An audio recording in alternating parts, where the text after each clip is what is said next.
zum Beispiel 1953 nimmt, wo die junge Gemeinde in den Schulen verfolgt worden sind. Ihr habt hier mein Zeichen. Das ist das Kreuz auf der Weltkugel. Und schon 1953 hat die DDR versucht, alle diejenigen, die dieses Zeichen getragen haben, von der Oberschule zu verweisen, also runterzuschmeißen.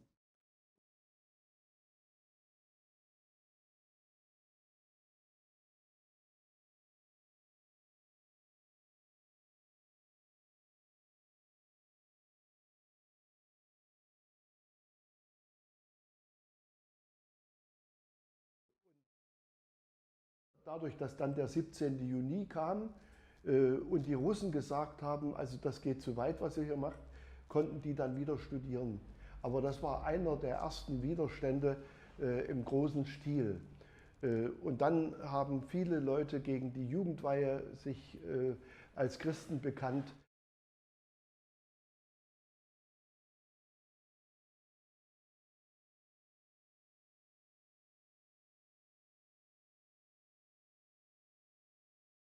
Und schließlich hat die Kirche immer wieder versucht, zu Lebensfragen des Volkes Stellung zu nehmen, die Gottesfrage wachzuhalten in dem atheistischen Staat und politische Entscheidungen, die gegen den Glauben waren, anzuklagen und zu benennen und Menschen zu unterstützen, die Nachteile um ihres Glaubens willen gehabt haben. Also die Behinderungen und Benachteiligungen zu minimieren. Das war der Versuch der Kirche.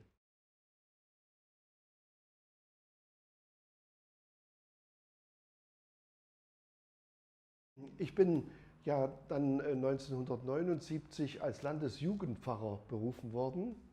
Das heißt also ein Pfarrer, der keine Gemeinde mehr hatte, sondern der für die Jugendarbeit in allen Kirchenbezirken und Gemeinden zuständig war. Und da beobachtete ich 1979, dass die Militarisierung die Jugendlichen so sehr bedrängt hat, dass sie immer mehr fragten, ob denn ob die Militarisierung und das Bekämpfen zwischen Ost und West wirklich die Lösung des Problems bringt. Die atomaren Raketen waren im Taunus und in Mutlangen im Westen stationiert und in Kamenz hier im Osten. Und wenn die losgeschossen wären, hätten sie das gesamte Deutschland faktisch zu einer Tabula rasa gemacht, sodass man sagen muss, die Ängste der Jugendlichen waren es, die mir in der Seelsorge an Jugendlichen immer wieder begegnet sind. Und sie begannen zu fragen, wie sollen wir uns denn verhalten? Es gibt die Wehrpflicht, wir müssen dahin gehen. Und da haben 7000 Jugendliche total verweigert, sind ins Gefängnis gegangen und haben damit erreicht, dass die DDR von den anderen europäischen kommunistischen Parteien kritisiert worden ist. Weil sie nämlich gesagt haben, ihr macht uns unsere ganze Werbung in den westeuropäischen Parteien kaputt, wenn ihr die Leute einsperrt. Und da wurden die Bausoldaten gegründet.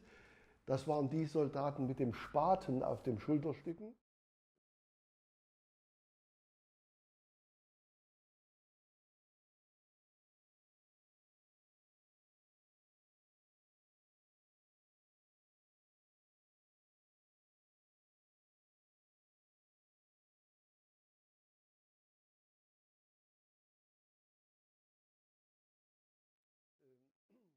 Und da gab es also dann 1979 drei Möglichkeiten,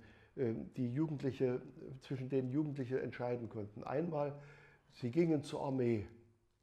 Sie setzten auf das Gleichgewicht der Kräfte und hofften, dass das sich gegenseitig ein bisschen neutralisiert.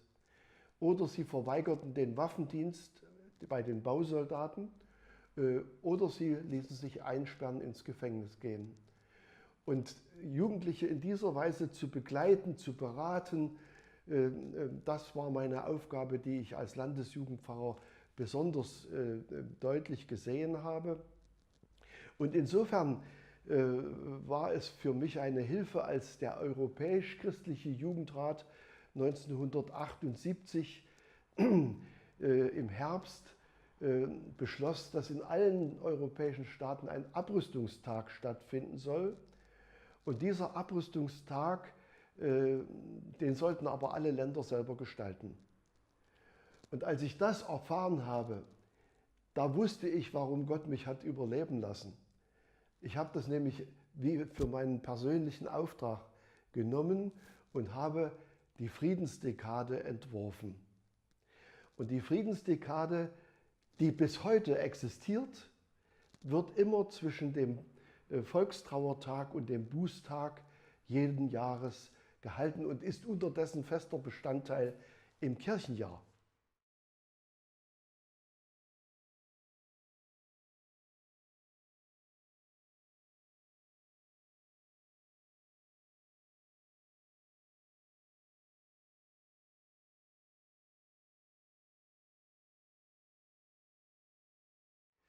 Und bei dieser Friedensdekade kamen mir nun viele himmlische Ideen.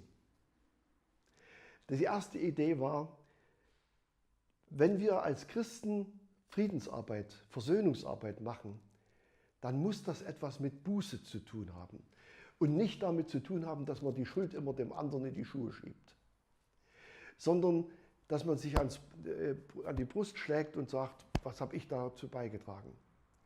Also Buße im Sinne von Besinnung, Buße im Sinne auch der Hoffnung, dass Gott immer noch ein paar Möglichkeiten mehr hat, als wir Menschen ahnen.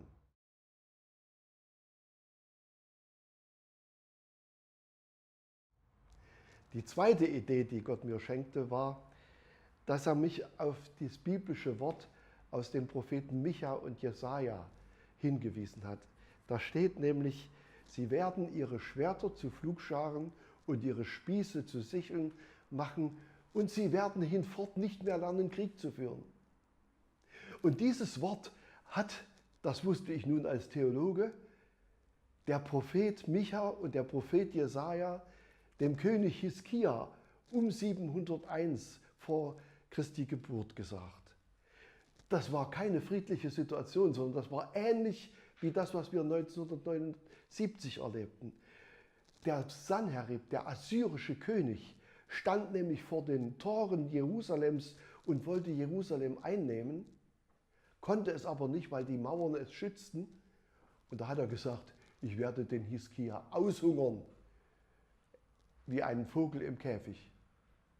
Und in diese Situation, also der äußersten Bedrohung, sagte der Prophet dem Hiskia, seinem König, nicht neue Waffen, nicht neue Bündnispolitik, sondern Buße ist die einzige Möglichkeit. Besinne dich auf Gott und rechne damit, dass er etwas verändert.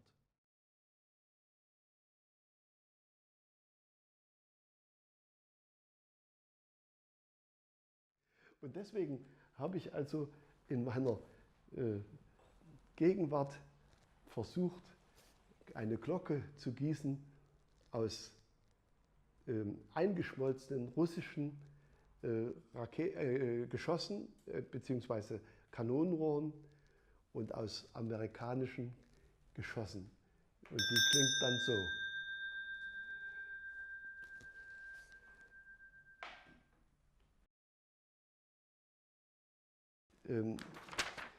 Dieses Bild ist in der Dreikönigskirche hier in Dresden im Festsaal zu sehen. Und der Werner Jutza, der das 1988 konzipiert hat und es 1989, 90 fertiggestellt hat, der hat genau das, was ich versucht habe zu sagen, hier ins Bild gebracht. Nämlich, das sind auf der linken Seite hier, also von Ihnen aus gesehen, die ordensgeschmückten, gesichtslosen, politisch Mächtigen. Sie haben sich eingegittert mit Stacheldraht. Und ihre Propagandisten müssen verkünden, hier sind sie zu sehen, müssen die Armee gegen die Menschen aufhetzen. Und dagegen steht das Kreuz Jesu Christi, das das Rückgrat, im Deutschen ist das so schön zu vergleichen, dass das Rückgrat derer stärkt, die es wagen, gegen die Polizei und gegen die Armee und gegen die Gewalt sich durchzusetzen. Das ist dieses Denkmal, was Jewgeni Vucetich 1958 für die Weltausstellung in Brüssel für die Sowjetunion gemacht hat. Und da steht unten drunter, wir, die Sowjetunion, werden die Schwerter zu Pflugscharen umschmieden. Das heißt, selbst in Russland 1958, also kurz nach der Stalinzeit, war das biblische Wort nicht unbekannt. Und dieses Denkmal wurde dann in die Tretjakow-Galerie in Moskau eingestellt. Und ein Jahr später, 1959, hat Chruschtschow eine Kopie davon anfertigen lassen und hat diese Kopie den Vereinten Nationen geschenkt, sodass diese Kopie auch jetzt noch vor dem Gebäude der Vereinten Nationen in New York steht, also in den USA. Und insofern habe ich gedacht, wenn das in Moskau steht und wenn das in New York steht, dann kann das Jugendlichen nicht schaden, und habe dieses Denkmal mit dem biblischen Wort Schwerter zu Pflugscharen. Sie werden ihre Schwerter zu Pflugscharen umschmieden und ihre Spieße zu Sicheln machen und hinfort nicht mehr lernen, Krieg zu führen, für die Friedensdekade gewählt.